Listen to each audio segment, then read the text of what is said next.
Good afternoon, Ram Ram, नमस्कार, जय हिंद। मैं संदीप सिवाज स्वागत करता हूं आप सभी बच्चों का आपके अपने यूट्यूब चैनल पर। उम्मीद करता हूं आप और आपका परिवार एकदम स्वस्थ होगा, तंदुरुस्त होगा और आप लोग अपनी तैयारी में जी जान से जुटे हुए होंगे। मेरे दोस्त, सुबह 9 बजे से आप लोगों को लगातार क्लासेज रणभूमि बैच और सुरक्षा चक्कर बैच के अंदर मिल रही है डेमो के रूप में। और जिस तरीके का उत्साह और समर्पण मैं देख रहा हूं, तो मेरे दोस्त अब की बार जो है हर हाल में हम उस जगह के ऊपर पहुंचेंगे जहां पहुंचने के लिए हम काफी लंबे समय से जदोजहद में जुटे हुए हैं।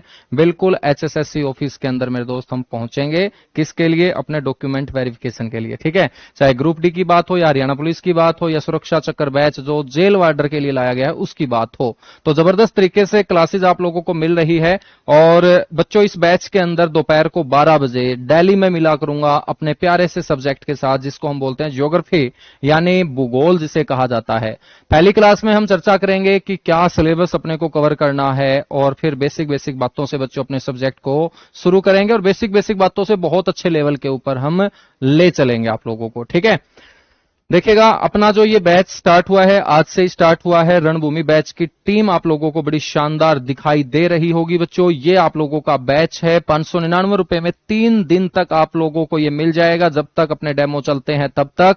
बच्चों, डेमो के बाद यदि आप बैच में एनरोल करेंगे तो आपको 749 रुपए देने पड़ेंगे। अभी 599 रुपए में काम चल रहा है मेरे दोस्त। 29 जून यानी आज से सुबह 9 बजे से आपकी क्लासेस स्टार्ट हो चुकी है।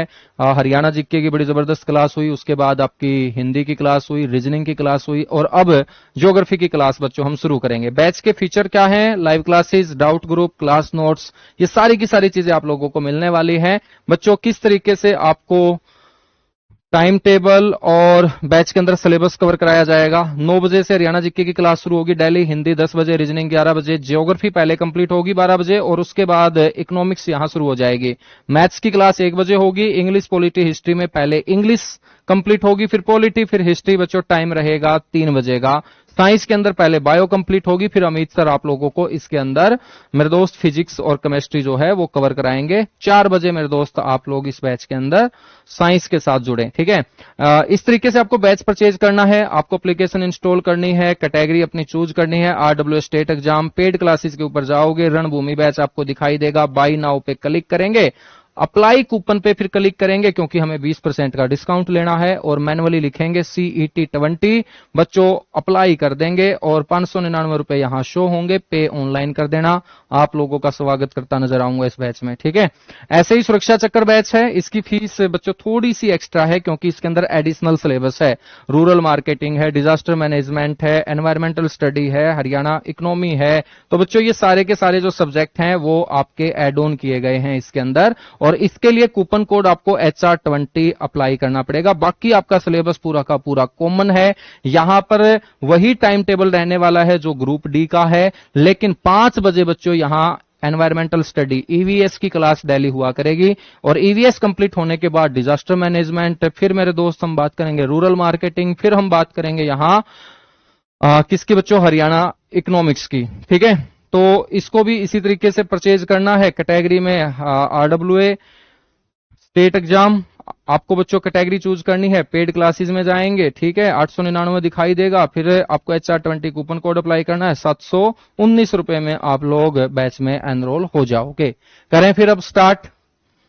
चलेगा भाई, एक बार सारे के सारे बच्चे जो है ना थोड़ा थोड़ा मीटर खींच के चलेंगे मेरे दोस्त, अंगूठा टेक के चलेंगे और देखना कितना मुश्किल सब्जेक्ट आपको बहुत आसान लगना शुरू हो जाएगा। ठीक है, वो आसान कैसे लगेगा? जब हम इंटरेस्ट के साथ पढ़ेंगे। तो सभी बच्चों का इंटरेस्ट यहां दिखना चाहिए मेरे को। ठीक है, पहले हम कोई भी सब्जेक्ट जब शुरू करते हैं ना, तो उस सब्जेक्ट के अंदर क्या पढ़ा जाएगा? सिलेबस मेरे दोस्त हमें पता होना चाहिए। पढ़ने से पहले क्या पढ़ना है, कितना छोड़ना है, ये पता होना चाहिए।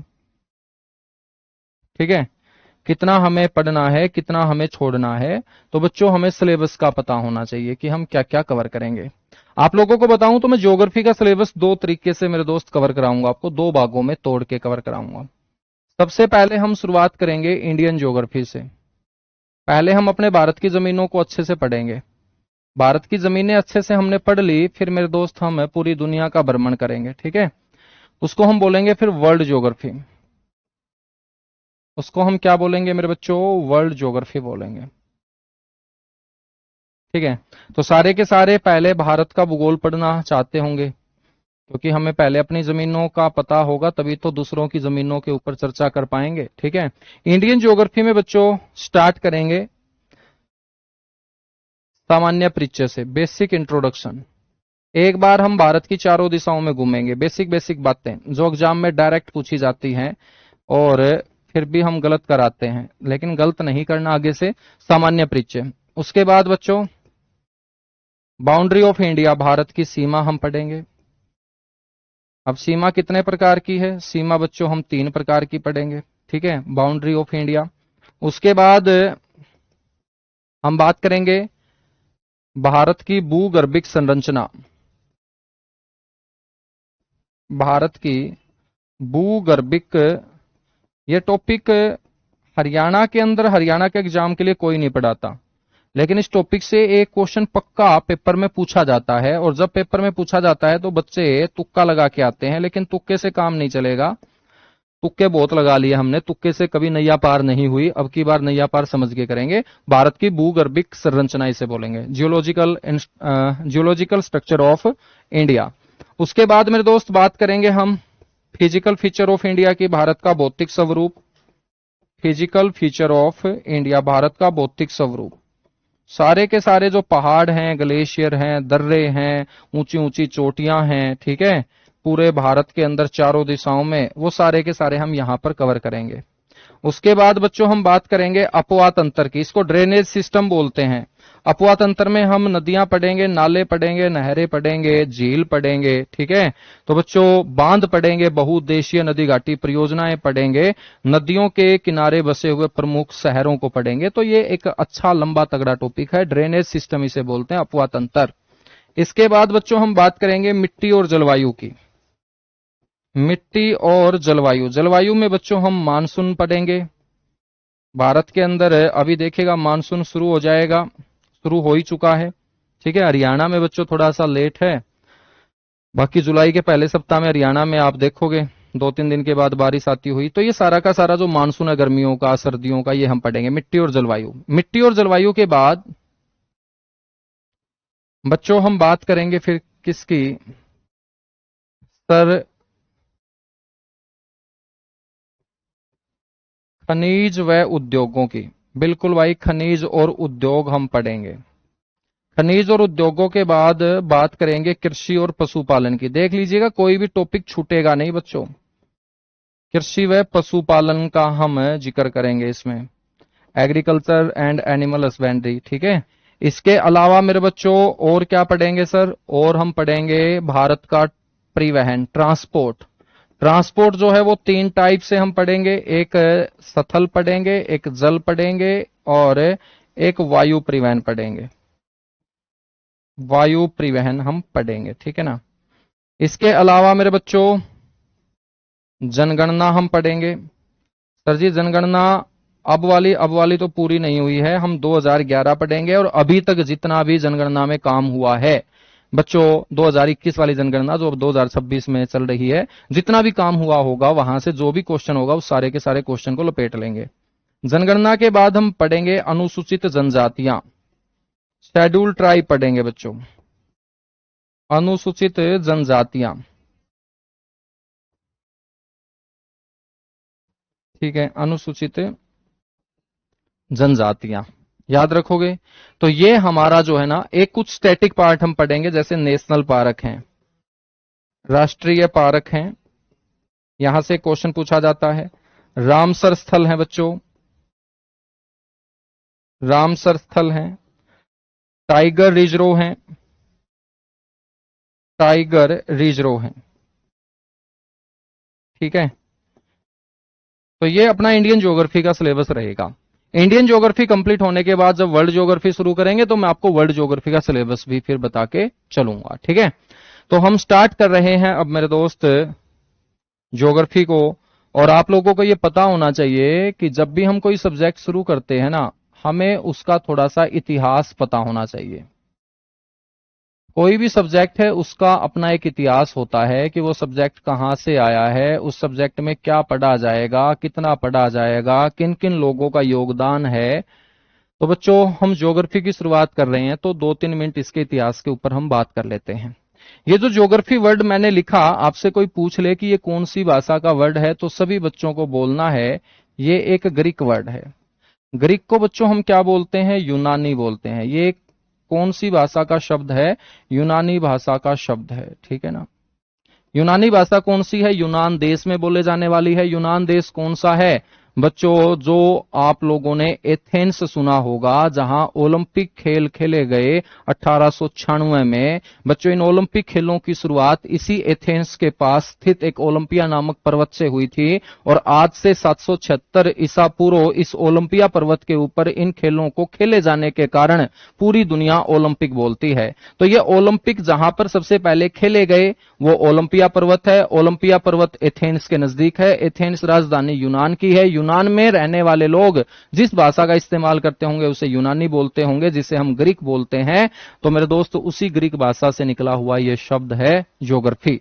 आपसे कोई पूछ ले कि ये जो ज्योग्राफी वर्ड ग्रीक भाषा का है तो ये कौन से दो वर्डों से मिलकर बना है? तो मेरे दोस्त ये जियो प्लस ग्राफिया से मिलकर बना है। जियो प्लस ग्राफिया से ये मिलकर बना है। ग्राफिया जो वर्ड मैंने लिखा इसका मतलब क्या होता है? इसका मतलब होता है मेरे दोस्त किसी भी चीज के बारे में बताना। और किसी भी चीज के बारे में बताना क्या कहलाता है सर? वर्णन करना कहलाता है। और वर्णन करने को हम क्या बोलते हैं? एक्सप्लेनेशन बोलते हैं। क्या बोलते हैं? एक्सप्लेनेशन बोलते हैं। और यदि ग्राफिया का मतलब वर्णन करना है तो ये वर्णन किसका करेगा? आगे वाले वर्ड का। और आगे जोड़ा गया जो वर्ड है बच्चों जियो, इसका अर्थ क्या होता है? इसका अर्थ होता है अर्थ। अर्थ ही बच्चों इसका अर्थ है, ठीक है। मतलब पृथ्वी, मतलब भू। भू का मतलब क्या है? पृथ्वी। जैसे अभी भूकंप आया वेनेजुएला के अंदर, तो भूकंप का मतलब क्या होगा? पृथ्वी का कांपना, क्वैकिंग ऑफ अर्थ, ठीक है, क्वैकिंग ऑफ अर्थ। तो मेरे दोस्त यदि जियो का मतलब अर्थ है, ग्राफिया का मतलब वर्णन करना है, तो इस ज्योग्राफी जो ग्रीक भाषा का वर्ड है इसका मीनिंग क्या हो जाएगा? इसका मीनिंग हो जाएगा एक्सप्लेनेशन ऑफ अर्थ। क्या हो जाएगा? एक्सप्लेनेशन ऑफ अर्थ हो जाएगा। या हम हिंदी में बोल सकते हैं पृथ्वी का वर्णन करना। पृथ्वी का वर्णन करना बच्चों क्या कहलाता है सर? ज्योग्राफी कहलाता है। सर पृथ्वी का वर्णन करना तो ज्योग्राफी कहलाता है, लेकिन यदि हम पृथ्वी का अध्ययन करें तो वो क्या कहलाता है? तो मेरे दोस्त पृथ्वी का जो अध्ययन करना है वो याद रखेंगे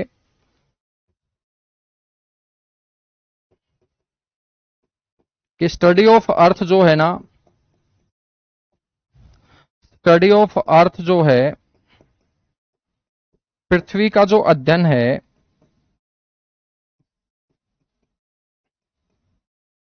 बच्चों वो जियोलॉजी कहलाता है।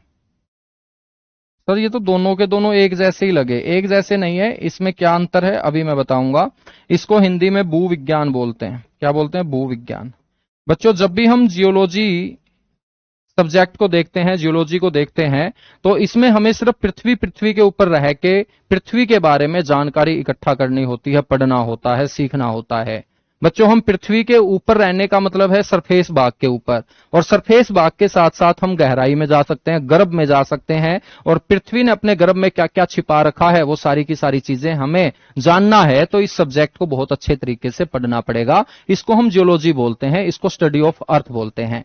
लेकिन ज्योग्राफी की यदि मैं बात करूं तो इसका जो एरिया है वो और बड़ा हो जाता है। ज्योग्राफी में हमें पृथ्वी को तो पढ़ना ही पढ़ना है, पृथ्वी की सारी बातों को लपेटना ही लपेटना है, लेकिन पृथ्वी का संबंध सामने वाली किसी भी चीज के साथ बनता पाया गया बच्चों, उस चीज को भी हमें इस सब्जेक्ट के अंदर लपेटना है। यानी कि पृथ्वी का संबंध बनने का मतलब क्या हुआ कि पृथ्वी का सबसे तगड़ा संबंध किसके साथ है सर जी? सूर्य भगवान के साथ है, क्योंकि हमारी पृथ्वी इसी सूर्य के चारों ओर चक्कर काटती है, लेकिन सूर्य भाव ही नहीं देता बच्चों पृथ्वी को। चक्कर बेचारी सारा का सारा सूर्य के चारों ओर ही काटती है हमारी धरती मां। और चक्कर एक पूरा होता है कितने दिन में बच्चों? 365 दिन, 5 घंटे 48 मिनट 46 सेकंड में। और जब एक चक्कर पूरा कर लेती है पृथ्वी तो उसे हम एक वर्ष बोलते हैं। क्या बोलते हैं? एक वर्ष।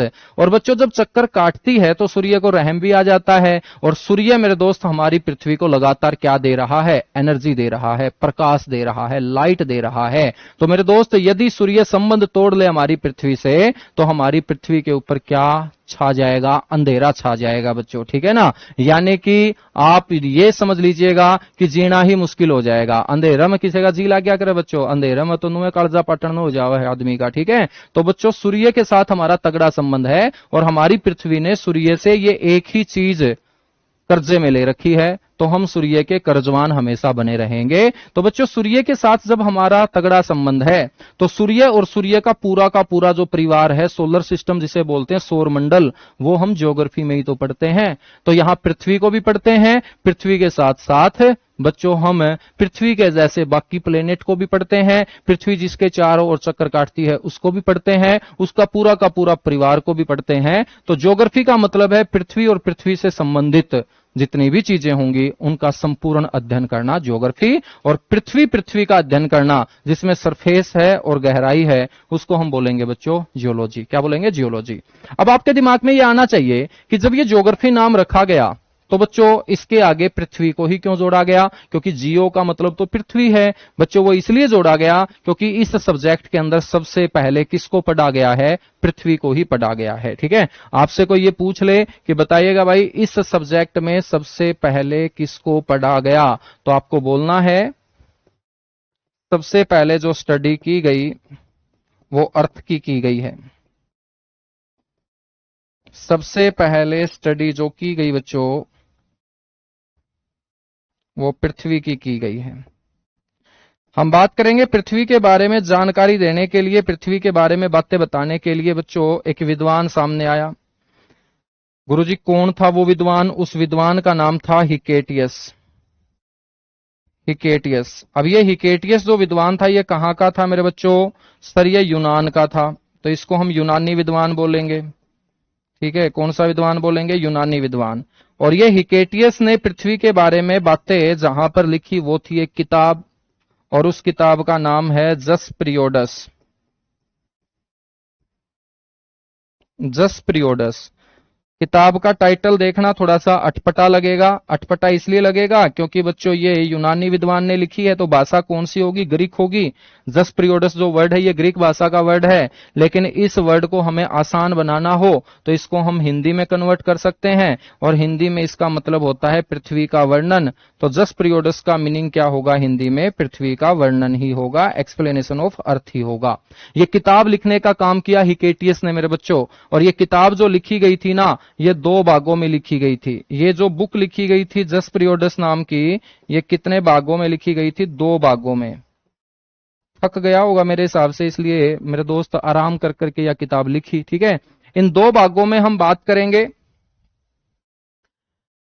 करेंगे कि ये जो जसप्रियोडस नाम की किताब हिकेटियस ने लिखी है इसके 2 भागों में सबसे पहले भाग में किसका जिक्र किया गया? जसप्रियोडस नाम की पुस्तक, इसके जो 2 भाग मैंने आपको बताए, इसके 2 भागों में बच्चों पहले भाग में यूरोप महाद्वीप के बारे में बताया गया। सर यूरोप महाद्वीप के बारे में ही पहले क्यों बताया गया? क्योंकि हिकेटियस यूरोप महाद्वीप से ही तो आता था। तो मेरे दोस्त इसका प्रथम भाग, फर्स्ट पार्ट के अंदर कौन सा महाद्वीप? यूरोप। और इसका जो सेकंड पार्ट है, दूसरा भाग, उसके अंदर मेरे दोस्त हम बात करेंगे एशिया और अफ्रीका महाद्वीप। क्योंकि इंसान सबसे पहले अपनी जमीन के बारे में बताएगा ना, तो ये यूरोप महाद्वीप से आता है तो सीधी सी बात है पहले यूरोप महाद्वीप का ही जिक्र करेगा। दूसरे भाग में इसने एशिया और अफ्रीका के बारे में बताया। और मेरे दोस्त आपसे कोई पूछ ले कि एशिया में सबसे पहले इसने किस किस के बारे में बताया, तो एशिया में सबसे पहले इसने बताया एक तो अपने बारे में, मतलब भारत के बारे में, इंडिया के बारे में, और एक बताया बच्चों जो आजकल चर्चा में है। आजकल चर्चा में कौन है? ईरान।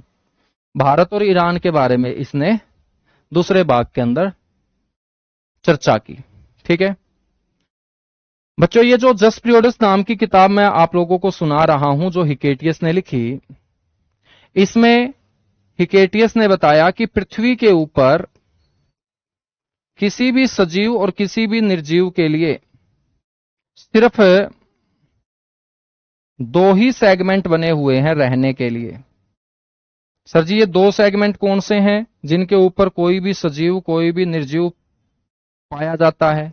बच्चों, एक सेगमेंट है स्थल, जिसको हम बोलते हैं लैंड, और इस लैंड को हम कितना पढ़ते आ रहे हैं? हमेशा से 29%। दूसरा सेगमेंट कौन सा है? जल, जिसको क्या बोलते हैं? वाटर। वाटर को हम कितना पढ़ते आ रहे हैं बच्चों? 71%। तो कोई भी सजीव कोई भी निर्जीव कोई भी लिविंग कोई भी नॉन लिविंग, यदि आप दिमाग में कुछ भी सोचते हो और धरती के ऊपर उसे ढूंढने निकलते हो बच्चों, या तो वो आपको मिलेगा जमीन पे, और जमीन पे नहीं है तो पानी के अंदर तो उसको मिलना ही मिलना पड़ेगा, क्योंकि कोई तीसरा सेगमेंट आज तक धरती के ऊपर बने रहने के लिए मिला ही नहीं है। अब क्लास में जितनी भी लड़कियां हैं वो तेज तर्रार हैं, वो ज्यादा सोचती हैं, वो बोलेंगी कि सर पक्षी भी तो उड़ते हैं। बेटा, पक्षी कभी भी जमीन के ऊपर नहीं उड़ते। जमीन के ऊपर तो चला जा सकता है या डूबा जा सकता है। चलने के लिए जमीन है, डूबने के लिए पानी है। तुम्हारी मर्जी है कि तुम चलोगे या डूबोगे, लेकिन तुम उड़ोगे नहीं। क्यों? क्योंकि धरती के ऊपर कभी उड़ा नहीं जा सकता। उड़ा जाता है पृथ्वी के चारों ओर फैली हुई गैस के अंदर, जिसको एटमॉस्फेयर बोलते हैं, वायुमंडल बोलते हैं। तो कोई भी चीज उड़ती है, चाहे मेरे दोस्त पापा की परी उड़ती हो, चाहे हवाई जहाज उड़ता हो, चाहे पक्षी उड़ता हो, चाहे गुब्बारे उड़ते हो, कुछ भी उड़ता हो। यदि उड़ने का बच्चों जिक्र हुआ तो वो पृथ्वी के ऊपर नहीं उड़ सकता, वो पृथ्वी के चारों ओर फैली हुई गैस में उड़ेगा, जिसे हम वायुमंडल बोलेंगे। क्या बोलेंगे? वायुमंडल बोलेंगे। तो पृथ्वी के ऊपर तो सिर्फ जमीन और पानी है। ये बात किसने बताई थी? हिकेटियस ने बताई थी। और हिकेटियस ने बताया था कि धरती के ऊपर एक छोटा सा जमीन का टुकड़ा, जिसके चारों ओर बहुत बड़ी मात्रा में जल ही जल है। तो बच्चों, हिकेटियस की लोगों ने प्रशंसा करनी शुरू कर दी कि भाई एक नंबर का उस्ताद आदमी है, सारी की सारी जानकारी रखा है भाई, बहुत इंटेलिजेंट है। ठीक है ना, बहुत इंटेलिजेंट है। लेकिन जब लोगों ने मेरे दोस्त हिकेटियस से पूछा कि भाई जो आप लोग बता रहे हो ये जमीन पानी, हमें ये और बता दीजिएगा, ये धरती के ऊपर कब आए, क्यों आए, कैसे आए? कब आए, क्यों आए, कैसे आए? ये स्थल और जल। बच्चों, जब ये तीनों क्वेश्चन पूछे गए हिकेटियस से, तो हिकेटियस ने मुंह के कर लिया, बूंडा कर लिया। नो बोला भाई यू तो मन ने भी कोने बेरा किए, कब आए, क्यों आए, कैसे आए। और मेरे दोस्त हिकेटियस का फिर लोगों ने मजाक उड़ाना शुरू कर दिया, क्योंकि हिकेटियस ने स्थल और जल तो बता दिया, लेकिन लोगों के इन क्वेश्चनों के आंसर नहीं दे पाया। और बच्चों, दुनिया उसी को सलाम करती है पढ़ाई के अंदर जो इन तीन क्वेश्चनों के जवाब दे दे, कि कोई भी चीज पढ़ रहे हैं वो कब आई है, क्यों आई है, किस प्रोसेस से आई है। इसे हम समझना बोलते हैं। क्या बोलते हैं? समझना बोलते हैं। ठीक है, तो मेरे दोस्त हम बात करेंगे। तो हिकेटियस को दबा दिया गया, लेकिन इसने कब, क्यों, कैसे इन क्वेश्चनों के आंसर दिए हो या ना दिए हो, ये तो बाद की बात है। कम से कम इसने पृथ्वी के बारे में सबसे पहले कुछ ना कुछ तो बताया है, और पृथ्वी के बारे में कुछ ना कुछ बताए जाने के कारण इसको बोल दिया गया फादर ऑफ ज्योग्राफी। भाई साहब, भूगोल का पिता इसे कहा जाता है। भूगोल का पिता किसे कहा जाता है बच्चों? हिकेटियस को, क्योंकि इसने पृथ्वी के बारे में सबसे पहले बताया है, स्थल और जल के बारे में। लेकिन गुरुजी, भूगोल का क्या ये सफल पिता था? सफल पिता नहीं बोल सकते बच्चों। तो सर जी, फिर भूगोल का सफल पिता किसे बोलेंगे? भूगोल का सफल पिता। अब पिता और सफल पिता में क्या अंतर होता है? पिता और सफल पिता में क्या अंतर होता है? या हम बोल सकते हैं व्यवस्थित भूगोल के पिता, फादर ऑफ सिस्टेमैटिकल ज्योग्राफी, व्यवस्थित भूगोल के पिता। बच्चों, व्यवस्थित भूगोल के पिता की संज्ञा दी जाती है, या भूगोल के सफल पिता की संज्ञा दी जाती है इराटोस्थनीज को। इराटोस्थनीज को। ठीक है, तो याद रखेंगे, इराटोस्थनीज भूगोल का सफल पिता है। सर जी, ये सफल पिता कौन से देश का था? ये भी बच्चों हिकेटियस का ही पड़ोसी था, यूनान का ही था। ठीक है, अब सफल पिता और पिता, पिता का मतलब तो बच्चों पिता ही है। वे कोई भी आदमी है, शादी हो जाओ है, उसको 1-2 साल के बाद वो पिता बन जाओ है। लेकिन सफल पिता हम किसे बोलेंगे? सफल पिता हम उसे बोलेंगे जो अपनी औलाद को, अपनी संतान को अच्छे संस्कार देके बच्चों अच्छे से पढ़ा लिखा के कामयाब बना दे। फिर समाज बोलेगा कि वाह भाई वाह, पिता तो था ही जबरदस्त, संतान और भी जबरदस्त निकली, तो ये पिता जो है ना सफल पिता है। क्या है? सफल पिता। मेरे दोस्त, जो लोग कब क्यों कैसे कर रहे थे, जमीन कैसे बनी, पानी कैसे बना, लोगों के इन क्वेश्चनों के आंसर इरेटोस्थनीज ने दिए थे। और इरेटोस्थनीज ने जब लोगों की आत्मा को शांत किया, जो क्वेश्चन पूछ रही थी बार बार, बच्चों लोगों ने बोला कि यही वो आदमी है जो पृथ्वी के बारे में बहुत अच्छे तरीके से चीजों को समझा सकता है, बता सकता है, पढ़ा सकता है। और इसको बोल दिया गया फादर ऑफ सिस्टेमेटिकल ज्योग्राफी या भूगोल का सफल पिता। ठीक है बच्चों, ये इरेटोस्थनीज जो है ना बहुत खतरनाक आदमी था। इसने ज्योग्राफी शब्द देने का काम किया। तो आपसे कोई क्वेश्चन करे कि जो सब्जेक्ट हम पढ़ने वाले हैं ज्योग्राफी, इस ज्योग्राफी शब्द को लेके कौन आया है? तो आपको बोलना है ज्योग्राफी शब्द का प्रयोग सबसे पहले बच्चों इसी ने किया है। जो सब्जेक्ट हम पढ़ रहे हैं, ये वर्ड सबसे पहले इसी के मुंह से निकला था। ठीक है सर जी। और इरेटोस्थनीज ने क्या किया? इरेटोस्थनीज ने बहुत काम किए भाई साहब। इरेटोस्थनीज ने ज्योग्राफी का शब्द का इस्तेमाल सबसे पहले किया। ये पेपर में पूछा गया क्वेश्चन है कि ज्योग्राफी का शब्द का इस्तेमाल सबसे पहले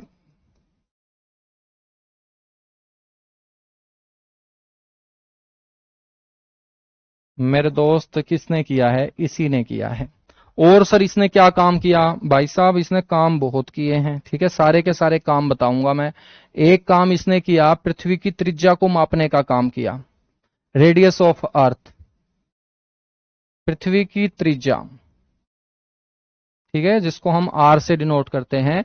और पृथ्वी की त्रिज्या मेरे दोस्त माप के बताई कि भाई पृथ्वी की जो त्रिज्या है ना वो 6371 किलोमीटर है।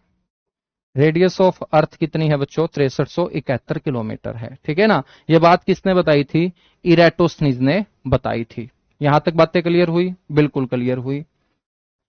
मेरे दोस्त हम बात करते हैं यहां पर कि इरेटोस्थनीज के बाद जब इसने बताया कि पृथ्वी के ऊपर जमीन और पानी कैसे आए, और जो बच्चे जुड़े हुए हैं वो भी मेरे से पूछना चाहते होंगे कि सर जमीन और पानी कैसे आए धरती के ऊपर, तो मेरे दोस्त वो आए हैं वोल्केनिज्म प्रोसेस से, ज्वालामुखी क्रिया से। हमारी पृथ्वी एक आग का गोला थी, जैसे आज आप सूर्य को एक आग का गोला बोलते हो। और जब आग फटती है तो आग का फटना वोल्केनो कहलाता है, ज्वालामुखी कहलाता है। जब भी ज्वालामुखी फटते हैं बहुत सारे मटेरियल बाहर आते हैं, बहुत सारे पदार्थ बाहर आते हैं। सबसे ज्यादा मात्रा में जो बाहर आते हैं वो जलवाष्प बाहर आते हैं। सबसे कम मात्रा में जो बाहर आते हैं मेरे दोस्त वो मैग्मा बाहर आता है। तो मैग्मा के धीरे धीरे ठंडा होकर जमने से चट्टानें बनती हैं, चट्टानों के टूटने से मिट्टी बनती है, मिट्टी से ही सथल भाग का निर्माण हुआ। जब मैग्मा कम मात्रा में बाहर निकलता है ज्वालामुखी क्रिया में, तो बच्चों सथल भाग भी धरती के ऊपर कम ही है, 29%। जब ज्वालामुखी क्रिया में जलवाष्प ज्यादा मात्रा में बाहर निकलते हैं तो धरती के ऊपर जल ही मेरे दोस्त सबसे ज्यादा है, जो 71% है। तो आपसे कोई पूछ ले कि पृथ्वी का निर्माण कैसे हुआ, तो आपको बोलना है वोल्केनिज्म से हुआ, ज्वालामुखी क्रिया से हुआ है। ठीक है, समझ में आई बात? बिल्कुल गुरुजी, समझ में आई। अब हम बात करेंगे कि सथल और जल के बारे में इरेटोस्थनीज ने समझा दिया, लेकिन इस सथल और जल वाले भाग को दर्शाया भी जाना जरूरी था, कहां पर कौन सी जमीन है। और सथल और जल वाले भाग को दर्शाने के लिए मेरे दोस्त फिर सहायता हमें लेनी पड़ी किसकी भाई? मैप की। मैप यानी मानचित्र। और आपसे कोई पूछ ले कि भाई पृथ्वी का जो पहला मानचित्र है वो किसने बनाया था? पृथ्वी का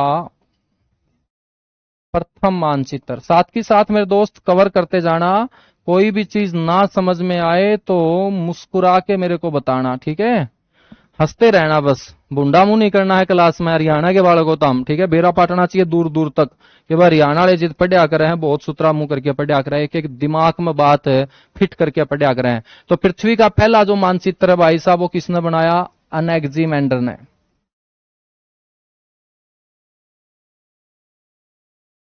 अनेक्जिमेंडर। गुरुजी यू अनेक्जिमेंडर कहां का रहने वाला था? मेरे बच्चों यू अनेक्जिमेंडर जो रहने वाला था ये भी यूनान का ही रहने वाला था। सर जी सारे के सारे यूनान के हैं? बिल्कुल मेरे दोस्त, स्टार्टिंग के तीनों विद्वान यूनान के हैं। ठीक है। अनेक्जिमेंडर, जब अनेक्जिमेंडर ने सबसे पहले मानचित्र बनाया पृथ्वी का, तो लोगों ने भी इसे बोलना शुरू कर दिया फादर ऑफ मैप।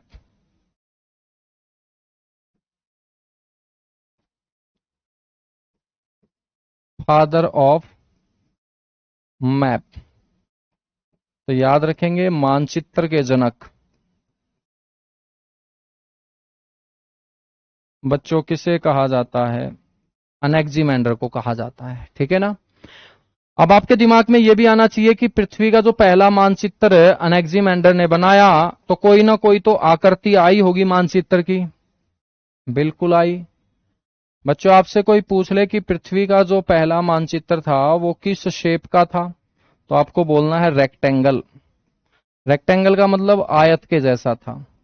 आयत का मतलब क्या होगा बच्चों? आयत आकृति तो तुम लोगों ने देख रखी होगी, गुरुजी देख रखी है, लेकिन एक बार और दिखा दो। ये लीजिएगा भाई साहब, ऐसे। ठीक है ना। ये आया मैप, जिसकी लंबाई चौड़ाई से क्या है? ज्यादा। और बच्चों लंबाई चौड़ाई से ज्यादा है तो लोगों ने ये बात मान ली कि भाई पृथ्वी के ऊपर यदि हमें चलना है तो लंबाई में ज्यादा चलना पड़ेगा और चौड़ाई में कम चलना पड़ेगा। तो आपसे कोई पूछ ले कि धरती के ऊपर ऐसा कौन सा विद्वान हुआ जिसने बताया सबसे पहले कि भाई पृथ्वी की जो लंबाई है ना वो चौड़ाई से ज्यादा है। पृथ्वी की जो लंबाई है वो चौड़ाई से ज्यादा है। अब जिसने मानचित्र बनाया होगा बच्चों, उसी ने सबसे पहले बनाया होगा, क्योंकि लंबाई और चौड़ाई में अंतर है तो आकृति रेक्टेंगल के जैसी आएगी। लंबाई चौड़ाई बराबर होती तो बच्चों ये वर्ग बन जाता, स्क्वायर बन जाता। ठीक है। तो पहला जो मैप था वो रेक्टेंगल के जैसा था। आज तुम किसी भी जो किताबों की शॉप है, किताबों की दुकान है, उस पे जाके आप वर्ल्ड मैप मांगना, वर्ल्ड मैप मांगोगे तो आपको रेक्टेंगल के जैसा वो देगा। क्यों? क्योंकि दुनिया के सारे मानचित्र रेक्टेंगल के जैसे ही तो मिलेंगे, क्योंकि जिसने सबसे पहले ये मैप बनाया उसने रेक्टेंगल के जैसा ही बनाया था। रेक्टेंगल के जैसा ही बनाया था। ठीक है। अब हम बात करेंगे कि सर जो आदमी मानचित्र बनाता है क्या उसे हम आदमी बोलते हैं? आदमी नहीं बोलते बच्चों, उसे हम कार्टोग्राफर बोलते हैं। तो ये फर्स्ट कार्टोग्राफर होगा, विश्व का पहला कार्टोग्राफर।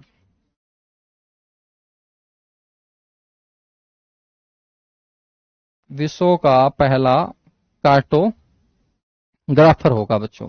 समझ में आई मेरी बात? समझ में आई। सर जी और भी कोई इंपॉर्टेंट बात बताई अनेक्जिमेंडर ने? बच्चों और इंपॉर्टेंट बात ये बताई कि पृथ्वी के लिए जो घड़ी का काम है ना, पृथ्वी के लिए जो घड़ी का कार्य है वो सूर्य करता है। पृथ्वी के लिए घड़ी का कार्य कौन करता है मेरे दोस्त? सूर्य करता है। तो ये बात भी मेरे दोस्त इसी ने बताई थी। आपने देखा होगा कि अपने जो बड़े बूढ़े हैं पहले खेतों में भैंस वगैरह चराने के लिए जाया करते थे, तो उनके पास घड़ी नहीं होती थी, लेकिन मेरे दोस्त वो बता दिया करते थे सूर्य की तरफ आंखें करके कि भाई फिलहाल जो है ना इतना टाइम हो चुका होगा। तो हमारी पृथ्वी सूर्य के चारों ओर चक्कर काटती है। सूर्य बच्चों पूर्व में निकलता है, पश्चिम में छिपता है। पूर्व से पश्चिम तक जैसे जैसे ये सफर तय करता है तो लोगों ने अनुमान के आधार पे मेरे दोस्त समय का आंकलन करना शुरू कर दिया। और सबसे पहले अपने बड़े बूढ़े लोगों को अनेक्जिमेंडर ने ही बताया था कि यदि आपके पास घड़ी नहीं है फिर भी आपके सारे के सारे काम सही समय पे हो जाएंगे। बस आपको सूर्य को देखना है। जैसे जैसे आप पूर्व से पश्चिम की ओर बढ़ते हुए सूर्य को देखोगे आप एक अनुमान लगा सकते हो, आप एक आइडिया लगा सकते हो, और इसी अनुमान के आधार पे आप अपने काम जो है वो निपटा सकते हो। तो बहुत तगड़ी तगड़ी बातें बच्चों अनेक्जिमेंडर ने बताई। ठीक है। अब यहां पर बात करते हैं कि मानचित्र से क्या हमें पृथ्वी समझ में आ गई? नहीं आई बच्चों, लेकिन मानचित्र से हमने पृथ्वी के स्थल और जल वाले भाग को जरूर दर्शाया। हमने जमीन और पानी के बारे में जरूर देखा कि कौन सी जमीन कहां पे है, कौन सा पानी कहां पे है। सथल और जल वाले भाग को दर्शाने के लिए मैप की सहायता ली गई, लेकिन हमें पृथ्वी को अच्छे से पढ़ना है, पृथ्वी को अच्छे से ध्यान में रखना है, तो हमें पृथ्वी के जैसी ही कोई ना कोई डमी बनानी पड़ेगी। और बच्चों लंबे समय के बाद पृथ्वी के जैसी एक डमी बनी बच्चों, और उस डमी को हम बोलते हैं ग्लोब। क्या बोलते हैं? ग्लोब।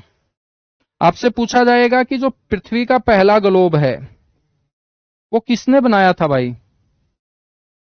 तो पृथ्वी का जो पहला ग्लोब है ना, वो जर्मनी का रहने वाला था एक व्यक्ति, जिसका नाम था मार्टिन बैहम।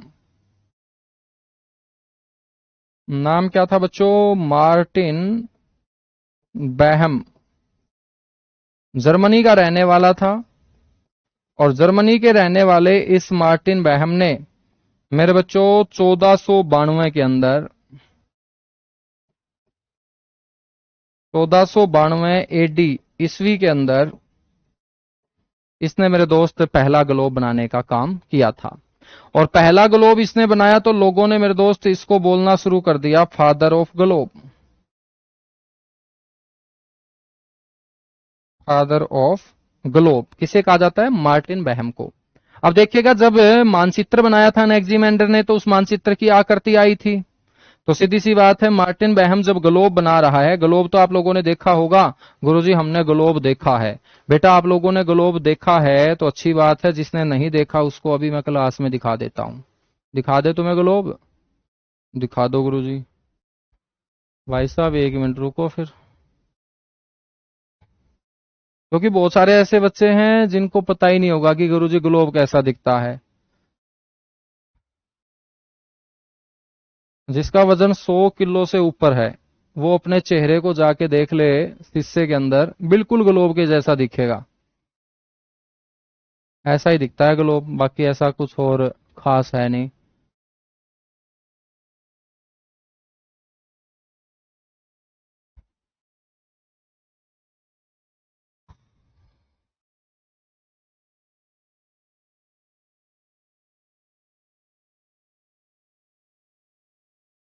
भाई नहीं, तुम्हारी किस्मत में नहीं है ग्लोब देखना। ठीक है, चलो अगली क्लास में देखेंगे, फिर समय निकल जाएगा अपना, फिर समय निकल जाएगा।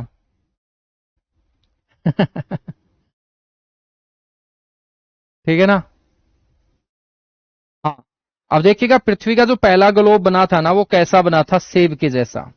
सेब तो देखी होगी, बिल्कुल देखिए सर, सेब के जैसा पृथ्वी का पहला ग्लोब था मेरे बच्चों। ठीक है, अब आपके दिमाग में आएगा कि सर इसने सेब जैसा क्यों बनाया?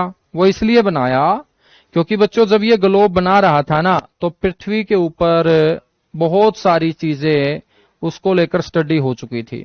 यदि ये हमारी पृथ्वी है, यदि ये हमारी पृथ्वी है, तो बच्चों इस पृथ्वी के ऊपर हम बात करें, ये वाला जो डायमीटर है इसको हम भूमध्य रेखा बोलते हैं। तो बच्चों इसको भूमध्य रेखा बोलते हैं, तो इसको हम विषुवत रेखीय व्यास बोल सकते हैं, क्योंकि ये सर्कल के लिए डायमीटर का काम करेगा। विषुवत रेखीय व्यास, इंग्लिश में बोलेंगे इक्वेटर डायमीटर। और बच्चों पृथ्वी का जो विषुवत रेखीय व्यास है वो कितना है गुरुजी? 12,756 किलोमीटर। 12,756 किलोमीटर। ठीक है, अब हम बात करें मेरे बच्चों, अब हम बात करें कि एक हमारा व्यास ये ले लेते हैं। ये कौन सा व्यास है गुरुजी? इसको हम बोलते हैं पोलर डायमीटर, यानी कि ध्रुवीय व्यास बोलते हैं सर इसको। और आपसे मैं पूछूं कि ध्रुवीय व्यास कितना है, तो आपको बोलना है कि सर ध्रुवीय व्यास है 12,714 किलोमीटर। 12,714 किलोमीटर। मेरे बच्चों जो पोलर डायमीटर है वो इक्वेटर डायमीटर से कितना कम हुआ? सर जी इन दोनों में अंतर आ गया 42 किलोमीटर का। अब आपसे मैं क्वेश्चन पूछता हूं कि भाई गोल किसे बोलते हैं? गोल, हरियाणवी में कहते आ रहा गोल। ठीक है, लेकिन मेरे दोस्त क्या पृथ्वी गोल है? गुरुजी घर के तो नुए कौए हैं, पृथ्वी गोल है। और जिस दिन गुरुजी रिजल्ट आवा है उस दिन घर के महाराज जो रिमांड लेवे हैं उस दिन हमने गोले दिखा है। बेटा पृथ्वी जो है ना वो डर में तुम्हें गोल दिखती है, लेकिन गोल नहीं है पृथ्वी। गोल की एक डेफिनेशन होती है। कौन सी वस्तु को हम गोल बोलेंगे? ऐसी वस्तु को हम गोल बोलेंगे जिसके व्यास यानी डायमीटर जो सेंटर से गुजरते होंगे वो क्या होने चाहिए भाई? समान होने चाहिए। यानी कि उस वस्तु को गोल कहा जाता है मेरे बच्चों जिसके सारे के सारे डायमीटर जो सेंटर से गुजरते होंगे, उसमें पॉइंट का भी अंतर नहीं होना चाहिए। यदि उसके अंदर पॉइंट का भी अंतर है तो वो चीज कभी भी पूर्ण रूप से गोल नहीं हो सकती, वो गोल जैसी हो सकती है।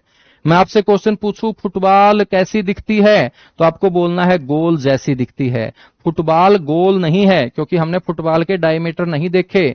फुटबॉल के जब तक हम डायमीटर को नहीं पढ़ेंगे, जब तक हमें ये नहीं पता चलेगा कि इसके सारे के सारे डायमीटर बराबर हैं, तब तक उस चीज को हम बच्चों गोल नहीं बोल सकते हैं। तो यहां पर हमने दो डायमीटर को पढ़ा, इन दो डायमीटर में 42 किलोमीटर का अंतर है। जब 42 किलोमीटर का अंतर है मेरे दोस्त, तो क्या पृथ्वी गोल हो सकती है? नहीं हो सकती। ना पृथ्वी पहले गोल थी, ना पृथ्वी आज गोल है, ना कभी भविष्य में गोल होगी। और पृथ्वी को यदि गोल होना है तो उसके सारे के सारे डायमीटर बराबर होने ही होने पड़ेंगे। तो बच्चों फिर पृथ्वी कैसी दिखती है? सर जी इस आकृति को हम जियोड बोलते हैं। क्या बोलते हैं? जियोड। जियोड। जियोड। ठीक है ना बच्चों? जियोड का मतलब क्या होगा? कोई भी वस्तु जो ऊपर और नीचे से बैठी हो, चपटी हो, उसी को जियोड बोलते हैं। अब देखिएगा हम बात करें सेब की। सेब आप लोगों ने देखा है? गुरुजी देखा है। बेटा देखा नहीं है तुमने, खाया खाया है अभी तक। ठीक है, दिखाता तो अब मैं हूं तुम्हें कैसा दिखता है सेब। ऐसा दिखता है सेब। ठीक है, अब तुम सेब को ध्यान से देखोगे, इसका बुड़का नहीं बिठाना है तामे तो हाथ में आंदे बच्चों बुड़का बिठा दो हो। ठीक है, तो थोड़ी बेरा पट्टेगा। एक बार ध्यान से देखना है बच्चों, सेब का जो ये वाला डायमीटर है ना, इस डायमीटर से क्या है? ज्यादा है। ठीक, हमारी पृथ्वी का ये डायमीटर इस डायमीटर से क्या है? ज्यादा है। जब ये वाला डायमीटर कम है तो बच्चों यहां से पृथ्वी जो है सेब की बाती क्या है? चपटी है। यहां से हमारी पृथ्वी क्या है? चपटी है, क्योंकि ये वाला डायमीटर क्या है? कम। और आपसे ये क्वेश्चन पूछ लिया जाता है कि भाई पृथ्वी चपटी कहां से दिखाई देती है, तो आपको बोलना है कि पृथ्वी जो फ्लैट दिखाई देती है ना, चपटी दिखाई देती है, वो ध्रुवों से दिखाई देती है, ध्रुवों से। ठीक है ना? कहने का मतलब है कि जहां से डायमीटर कम नजर आए वहां पर वो चीज चपटी नजर आएगी। क्या नजर आएगी? चपटी नजर आएगी। ठीक है, समझ में आ गई बात? समझ में आ गई बात? सर जी ये सेब बैंगन के जैसा क्यों है? बेटा बैंगन के जैसा नहीं है। देखो ठीक है, तुम्हारी आंखों में मोतियाबिंद की शिकायत मेरे को लग रही है, तो पुलिस वाली भर्ती से पहले बेटा आंखें चेक करवा लेना। ठीक है, बैंगन ऐसे कहां से देख लिए तूने? बैंगन है भाई? तेरे को तो सब्जियों का बिल्कुल भी ज्ञान नहीं है। शादी के बाद तेरी तो बहुत खतरनाक कुटाई होगी, क्योंकि तेरे को पता ही नहीं है बैंगन और सेब में अंतर ही नहीं पता है। घरवाली मंगाएगी सेब, तू लेके जाएगा बैंगन। ठीक है, आ जाओ आगे बढ़ो। तो मेरे दोस्त इसीलिए मार्टिन बैहम ने ये देखा कि भाई वर्टिकल डायमीटर जो है कम है हॉरिजेंटल डायमीटर से। वर्टिकल डायमीटर कम है हॉरिजेंटल डायमीटर से। तो सेब के जैसा मेरे दोस्त इसने पृथ्वी को समझा, और पृथ्वी की जो डमी तैयार की गई वो सेब के जैसी तैयार की गई। तो इसको बोल देते हैं हम फादर ऑफ ग्लोब। यहां तक बातें क्लियर हुई? बिल्कुल क्लियर हुई। अब देखिएगा अभी तक मैंने 4 आदमियों के नाम लिखे हैं, लेकिन इन 4 में से भाई 3 आदमी जो हैं वो यूनान के हैं। तो ये जो ज्योग्राफी सब्जेक्ट है ना, इसके बारे में आपको मैं बताऊं तो ये कहां के लोगों की देन है बच्चों? इतना प्यारा सा सब्जेक्ट भूगोल विषय कहां के लोगों की देन है? तो भूगोल विषय याद रखिएगा, ये देन है मेरे बच्चों यूनान वासियों की। यूनान के लोगों ने इस खूबसूरत से सब्जेक्ट को तैयार किया है, इसमें बातें जोड़ने का काम किया है। यूनान वासियों की देन है यदि आपसे कोई पूछ ले ज्योग्राफी सब्जेक्ट। ठीक है बच्चों, जिस ज्योग्राफी को हम पढ़ेंगे अभी, ये ज्योग्राफी मॉडर्न ज्योग्राफी होगी। कौन सी ज्योग्राफी होगी? मॉडर्न ज्योग्राफी होगी। जिस ज्योग्राफी को अभी मैं आप लोगों को पढ़ाऊंगा, इसमें मॉडर्न मॉडर्न बातें होंगी सारी की सारी, है ना? मॉडर्न मतलब आधुनिक भूगोल। पेपर में आपसे क्वेश्चन पूछा जाए कि भाई आधुनिक जो भूगोल है इसके जनक कौन माने जाते हैं? तो आपको बोलना है बच्चों, फादर ऑफ मॉडर्न ज्योग्राफी जो है वो अलेक्जेंडर वान हम्बोल्ट। अलेक्जेंडर वान हम्बोल्ट। तो याद रख लीजिएगा, father of modern geography Alexander one Humboldt.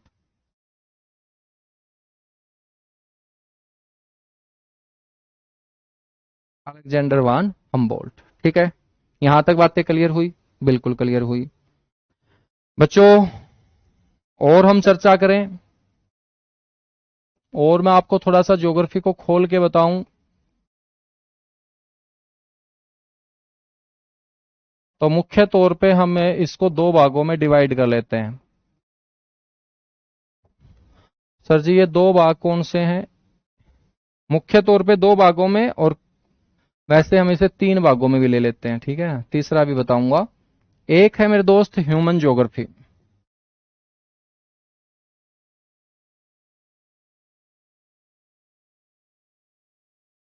इसको बोलते हैं मानव भूगोल। जैसे जनसंख्या, जनगणना, जनजातियां, ये सारी की सारी ह्यूमन ज्योग्राफी का पार्ट होती है। और एक ज्योग्राफी है फिजिकल ज्योग्राफी।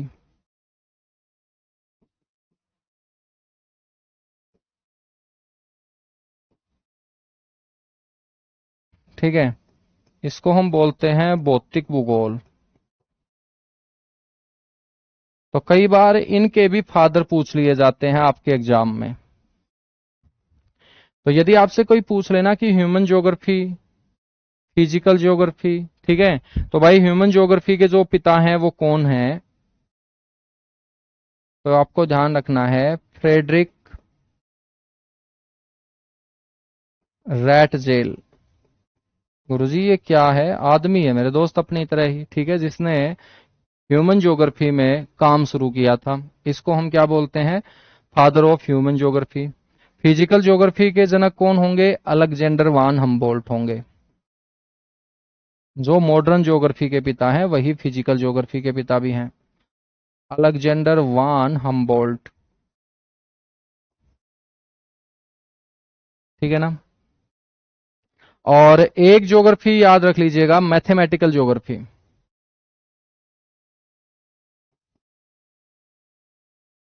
कौन सी ज्योग्राफी बच्चों? मैथमेटिकल ज्योग्राफी, जिसको हम बोलते हैं गणितीय भूगोल। देखिएगा, मैं आप लोगों को पढ़ाने से पहले इसका इतिहास बता रहा हूं। अब आपको यही ना पता हो कि ये भूगोल शब्द किसकी देन है, तो फिर क्या फायदा उस सब्जेक्ट के अंदर डे बाय डे आगे बढ़ने का, है ना? तो पहले हमें जड़ों का पता होना चाहिए। जड़ों का पता होगा तो वो पौधा अंकुरित होगा, फिर वजन उठ पाएगा बच्चों, वो पौधा अलग अलग शाखाएं निकालेगा, और बच्चों आपको पता ही नहीं चलेगा कि आप इतना बड़ा वृक्ष बन चुके हो। ठीक है, तो आपको भूगोल का वृक्ष बना के छोड़ूंगा मैं, बस तुम साथ के साथ आते रहना, जड़ों को मजबूत करते चलना। गणितीय भूगोल के पिता आपसे कोई पूछ ले तो आप बोलेंगे थेल्स और अनेक्जिमेंडर।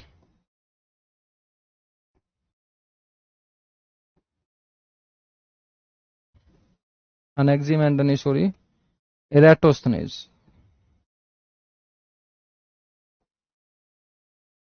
इरेटोस्थनीज, क्योंकि इसने त्रिज्या को मापने का काम किया था।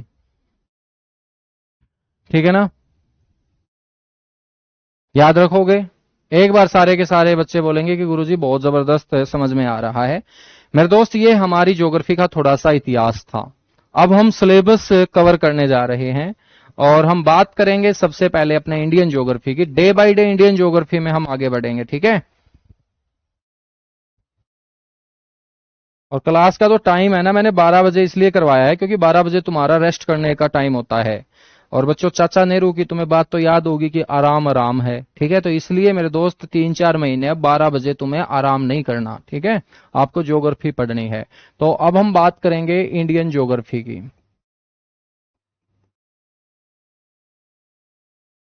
अब देखिएगा, जब हमने ज्योग्राफी की शुरुआत की तो हमने बोला फादर ऑफ ज्योग्राफी कहलाता है सर जी हिकेटियस। अब हम भारत का भूगोल शुरू करेंगे तो कोई ना कोई पिता तो अपने वाली भूगोल का भी होगा। ऐसा तो है नहीं कि भाई अपने वाली भूगोल किसी ने पैदा ही ना की हो। तो आपसे कोई पूछ ले कि फादर ऑफ इंडियन ज्योग्राफी किसे कहा जाता है, तो बच्चों सबसे पहला ही क्वेश्चन आ जाता है father of Indian geography. Father का मतलब यहां जनक है, जिसने शुरुआत की हो। शुरुआत करने वाले को ही फादर बोलेंगे, ठीक है। तो वो कौन होगा मेरे लाडले बच्चों, आपको पता ही है उस आदमी का नाम, कई बार मैंने सुना रखा है तुम लोगों को। जेम्स रेनेल होगा। जेम्स रेनेल।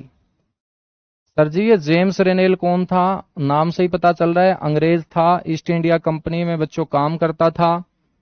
ठीक है, ईस्ट इंडिया कंपनी में ये काम करता था। और इस जेम्स रेनेल ने सबसे पहले रॉबर्ट क्लाइव के कहने पर, ठीक है, रॉबर्ट क्लाइव को आप लोग जानते हो?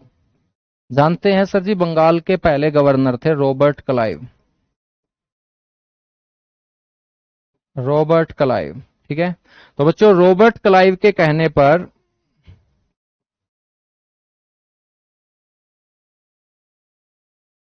इसने बंगाल का पहला मानचित्र बनाया था। क्योंकि ये कलकत्ता में तो रहता ही था। रॉबर्ट क्लाइव ने एक दिन बच्चों इसको बुलाया खाने पे। वो बोला रॉबर्ट क्लाइव की भाई जेम्स रेनेल हम यहाँ पे शासन तो कर रहे हैं, ठीक है, लेकिन ये जमीन ही काबू नहीं आ रही, मेरे को यही नहीं पता कि भाई मेरे को कौन सी दिशा में जाना है। ठीक है, तो एक काम करो, जो ये बंगाल के अंदर चीजें एक्टिविटी हो रही है ना, इसको मैप के ऊपर लेके आओ, कागज के ऊपर लेके आओ, ताकि हमें पता लग पाए कि भाई कौन सी चीज कौन सी डायरेक्शन में हो रही है।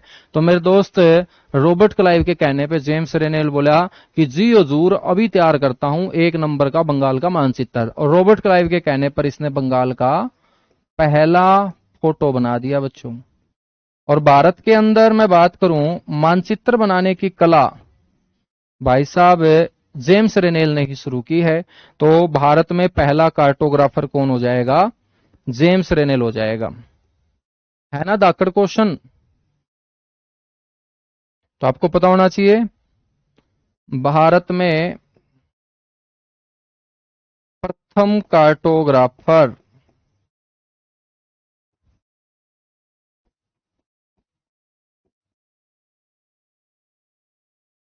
भारत में ये प्रथम कार्टोग्राफर हुए हैं बच्चों।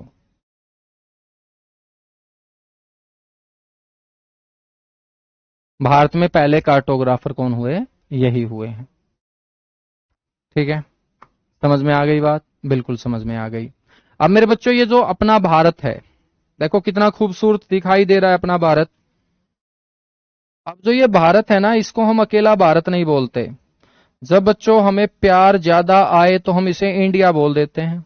जैसे बच्चों जब भी क्रिकेट का मैच हो तो कोई भी जो है ना स्टैंड में खड़े होके ये नहीं बोलेगा भारत भारत भारत, क्या बोलेगा? India India India. तो मतलब जब जोश ज्यादा आ जाए, प्यार ज्यादा आ जाए तो हम इसे इंडिया बोलते हैं। क्या बोलते हैं? इंडिया। बच्चों जब हिंदुओं की बात आए तो हम इसे हिंदुस्तान बोलते हैं, कि हिंदुओं का है हिंदुस्तान, ऐसा बोल देते हैं कई लोग। बाकी हिंदुस्तान सभी का ही है, ठीक है, लेकिन कुछ खपीटर हैं भाई साहब। हिंदुस्तान तो देखो सभी का ही है, ठीक है ना, लेकिन जब ज्यादा हमारे अंदर जोश आए तो हम बोलते हैं हिंदुओं का है हिंदुस्तान। ठीक है, क्योंकि धर्म के आधार पे ही देश बने थे उस समय। बाद में बापूजी ने बोल दिया था भाई सारे रह लो, कोई दिक्कत नहीं है। ठीक है, फिर मेरे दोस्त हम बात करेंगे, इसको पहले आर्यावर्त भी बोला गया। बोला गया गुरुजी, बिल्कुल सही बात है।